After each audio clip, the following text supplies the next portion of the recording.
All right, we're back. What's happening? So, if you guys followed our last UFC picks, I'm pretty sure we went 100%, I believe, on our picks. I think we may have had one loss on the Valentina Shevchenko, but most of you guys know I don't bet on female fights. Nothing against the female fighters or female fights, but I just don't pay enough attention to the martial arts game, the female department. But yeah, that's crazy. Valentina Shevchenko, huge favorite, got choked out. Let me see if I can post my bets here. So if you guys check my Instagram, I made 3 bets. So my main bet was a 2-play parlay, and it was to double up minus 125 odds. So it was parlayed Mateusz Gamrot with Shavkat Rakhmonov. Both those pulled through. Then I made a 6-play parlay with 4 undefeated fighters: Fareed, Cameron, Ian Gary, Shavkat Rakhmonov. All of those 4 were undefeated at the time. And then I put Dricus Duplessis on there with Gamrot. Those all hit, and I had one more that did not hit. This parlay. So I had Ian Gary, Gamrot, Rachmanov. Those all hit, and I went over 1.5. Over 1.5 with the John Jones Cyril Gane fight. Boy, was I wrong about that one. I did not think Cyril Gane was going to get finished that early. He's got just 0 ground game. Just a horrible matchup. I mean, John Jones at heavyweight. It's not even, I didn't really even get to see too much of him. And I think just stylistically, it's a very bad matchup for Cyril Gane. Just the ground game of John Jones is really good. And yeah, that's what you get. So this weekend we got Peter Yan, Merab Dvalishvili. This is a really good fight, actually. I think that fight with Jose Aldo, Merab Dvalishvili, it wasn't too impressive, but his pace and the way he's able to just, hold guys in position, his wrestling, he will keep going for takedowns. This guy has unlimited cardio. Peter Yan, on the other end, has not been looking impressive his last 2 fights. I mean, I thought he was going to murder Sean O'Malley. Sean O'Malley either looked really good and impressed everybody, or Peter Yan's just been off, because his last 4 fights he's got 3 losses. Right, one of those obviously was the illegal knee, but 2 split decision losses his last 2 fights. Some people thought he won, some people thought he lost. Either way, those were close fights. Before that, he did dominate Corey Sandhagen, which was impressive. I like Merab, though, man. Merab's a beast, dude. And for the odds they're giving you, Merab's a monster, man, right now. He's been on a roll lately, too. He hasn't lost since 2018, and that was, he got caught in a guillotine by Ricky Simone. But, since then, he's been on a tear, dude. I like Merab Dvalishvili a lot. I think he's on 8 wins. So he's looking good, man. I don't even want to bet against either of these guys. That's how good this main event's going to be. Losing my train of thought here. Jeez. I would say over 1.5 or over 2.5. That's probably going to be my bet on this one. I haven't seen the odds for it. They haven't dropped it yet, but either 1.5 or 2.5, because I have a feeling this fight's going to go the distance for sure. Co-main Volkov versus Alexander Romanov. Battles of the Alexanders. So Volkov, he was actually looking good his last fight against Jairzinho Rozenstruik. Knocked him out in the first round. We actually picked Volkov to win that fight. And before that, he got, straight arm locked by Aspinall. Now that's going to be Romanov's key to victory, and that's what he likes to do. Romanov's got a lot of submission wins, and he likes to take guys down, and Volkov does not like being taken down. It's simple as that. If Volkov can stop the takedown, keep his feet, fight on the feet, and he's got that long reach, dude. He is hard to get in on, and he's just super tall. Great striker, horrible ground game. Romanov, exact opposite. Good ground game, horrible striker. So this fight, is Romanov gonna get the fight to the ground, or is Volkov gonna be able to keep it on its feet? I think Romanov is gonna be able to get this fight to the ground, and I'm taking Alexander Romanov on this one. I just have a feeling he's going to be able to get the fight to the ground, and if he gets the fight to the ground, Volkov has issues in the past in that area. So I'm just leaning on what I've seen from Volkov, but who knows? Maybe he's training that ground game. I know Cyril Gane, he's in catchweight bout. Nikita Krylov, Ryan Spann. Why is this a catchweight bout? So this fight was supposed to happen a week ago, pulled out day of, right? They both weighed in. Nikita Krylov got sick or something. Now they're rescheduling it. It's catchweight bout. I was first feeling Nikita Krylov. I am not feeling Nikita Krylov anymore. I'm just letting you guys know that. I think Ryan Spann might win this fight, but I don't want to bet against him just because I do think Nikita is the better fighter. But there's obviously something going on that this is going to be a catchweight. You're not making weight, and it was supposed to happen, and you pulled out day of. It's just weird. Very weird. Ricardo Ramos takes on Austin Lingo. First time I seen Ricardo Ramos fighting. He took on Faraz Zahabi's brother, Ayman Zahabi, and spinning elbowed him, I believe.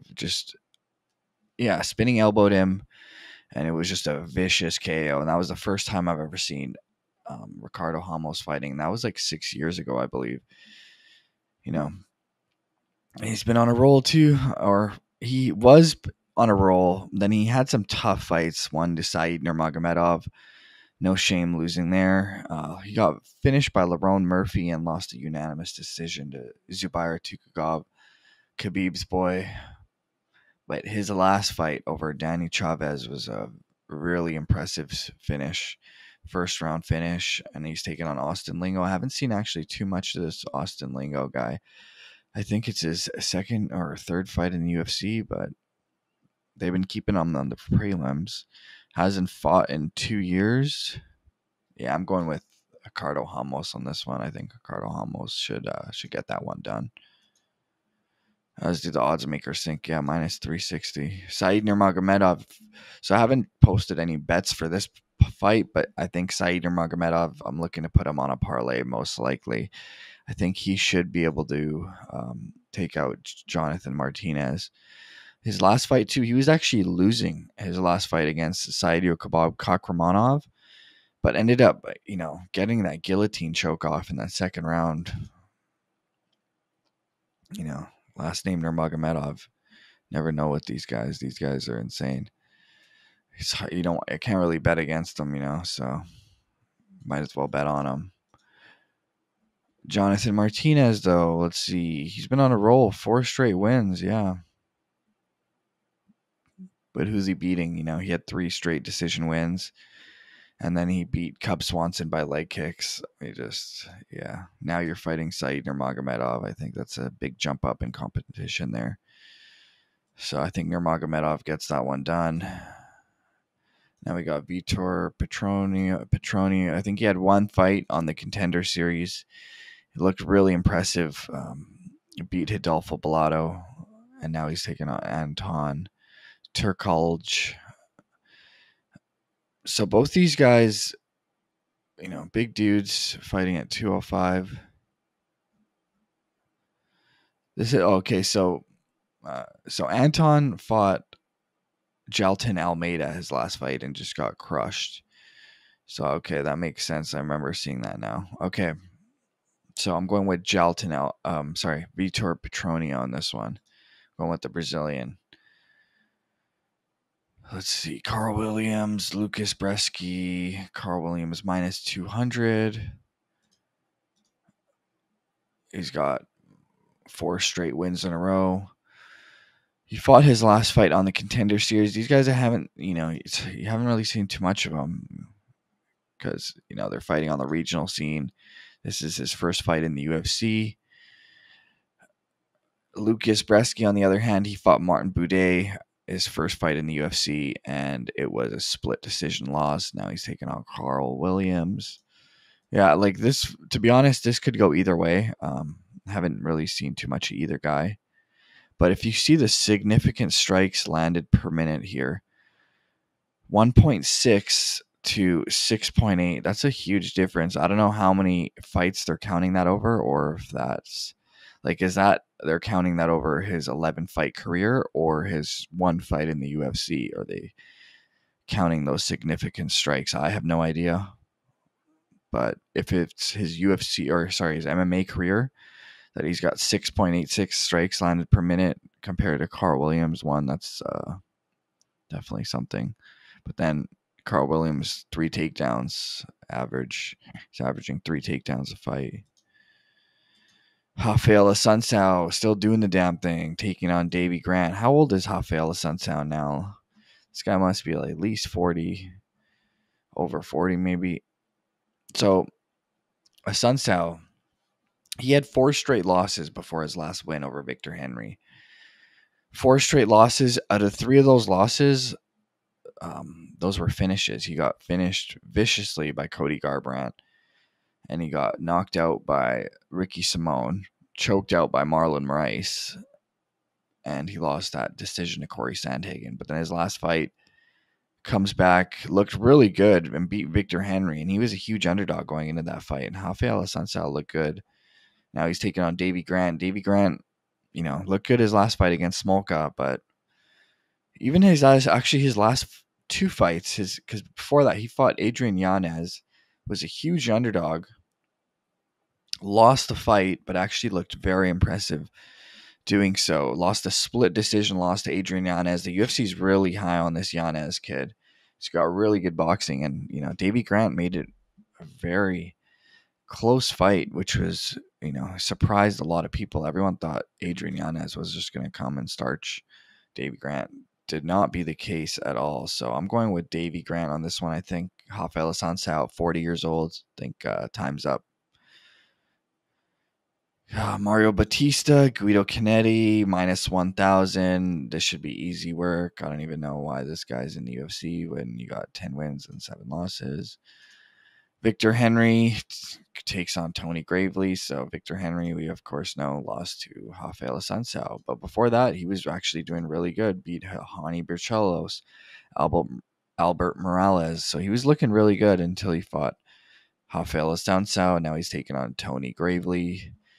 Tony Gravely, on the other hand, lost that unanimous decision win to Javid Basharat, the guy who just fought this last weekend. Yeah, I don't know with this one. This one, I don't know with. I'm going to go with the over on this one. I think this fight goes over 1.5. Now, Tyson Nam takes on Bruno Silva. So this must be the second or third fighter I've seen in the UFC with the same name, Bruno Silva, because there's a Bruno Silva who fought Alex Pereira, the boy who knocked out, the middleweight champ who knocked out Adesanya. He fought a Bruno Silva, his first fight in the UFC, and that was at 185. This is Bruno Silva at 125, taking on Tyson Nam. Tyson Nam coming off actually a very impressive win over O'Day Osborne of just a vicious right hook counter. Really good. But before that, he lost to Matt Schnell, which, wasn't that impressive, losing to Matt Schnell. Now he's taking on Bruno Silva. Bruno Silva coming off 2 straight wins. He did lose to Tigir Ulanbekov. Before that, I'll probably lean towards Bruno Silva, but don't be surprised. Tyson Nam's doing the damn thing. His last fight, he got a vicious KO loss, or vicious KO win, so he can easily knock out Bruno Silva. And, he's got a height and reach advantage. I think that might come into play here. Don't strike with Tyson Nam. He's got that KO power. Not a lot of people have KO power at 125, but he seems to have some. If you guys need a place to bet, make some money this weekend, we've been killing it. You're not going to hit every UFC pick, but as long as you're hitting every month more than you're losing, that's all that matters. So, BetUS, promo code Iceman. Let's make that money. Out.